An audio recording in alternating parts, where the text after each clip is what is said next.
কক্সবাজারের ঐতিহ্যবাহী যে ডিসি ফুটবল কাপ আমাদের 12 তারিখ একটা ফাইনাল খেলা ছিল। অনাকাঙ্ক্ষিত ঘটনার কারণে আমরা ফাইনাল খেলাটা চালু করতে পারিনি বা শেষ করতে পারিনি। আপনার আন্তঃকলেজ খেলাটা এটা শেষ হওয়ার পরে আমরা আশাবাদী এই দুইটা খেলার শেষ হওয়ার পরে এই ফাইনাল খেলাটা হইতে পারে।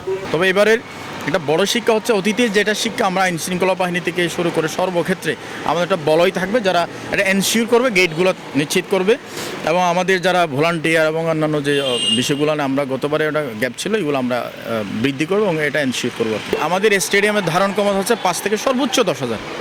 আমরা স্টেডিয়াম কিন্তু নিলাম দিয়ে দিয়েছি খেলার আগেই।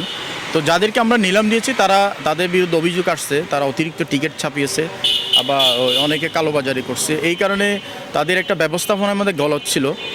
যেমন তারা 2টা গেটকে কন্ট্রোল করার কথা, সেই জায়গায় তাদের দুর্বলতা ছিল, ওই গেটগুলো ভেঙে ঢুকে গেছে, যার কারণে আমরা খেলাটা চালু করতে পারিনি।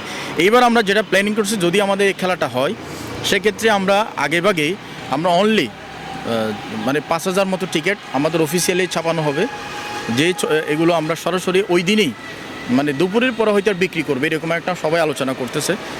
অথবা দর্শক টিকিট ছাড়াও একটা খেলার এন্ট্রি দিতে পারি আমরা, এটা হচ্ছে অফিসিয়ালি সিদ্ধান্ত। বাট আমরা প্ল্যানিং করতেছি আগের মতো কোনো দর্শক সমাগমের যেটা বড় ছাপ আমরা সেদিকে যাব না।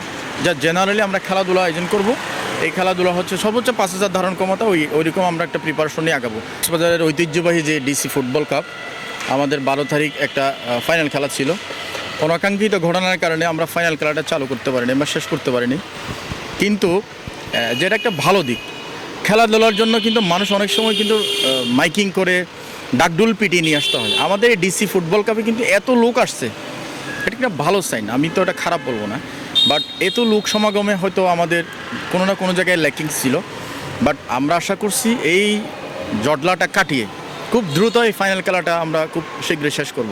ইতিমধ্যে আমাদের জেলা প্রশাসক মহোদয়, যিনি নতুন যোগদান করেছেন, মোহাম্মদ আব্দুল মান্নান স্যার, উনি ইতিমধ্যে আমাদের স্টেডিয়াম ভিজিট করেছেন এবং উনি অলরেডি নির্দেশনা দিয়েছেন দ্রুত যেন এগুলো শেষ করা হয় এবং খুবই অবস্থা পর্যবেক্ষণ করেই এই ডিসি ফুটবল কাপের ফাইনাল খেলা অনুষ্ঠিত হবে, সেটা আমাদেরকে আশ্বস্ত করছেন।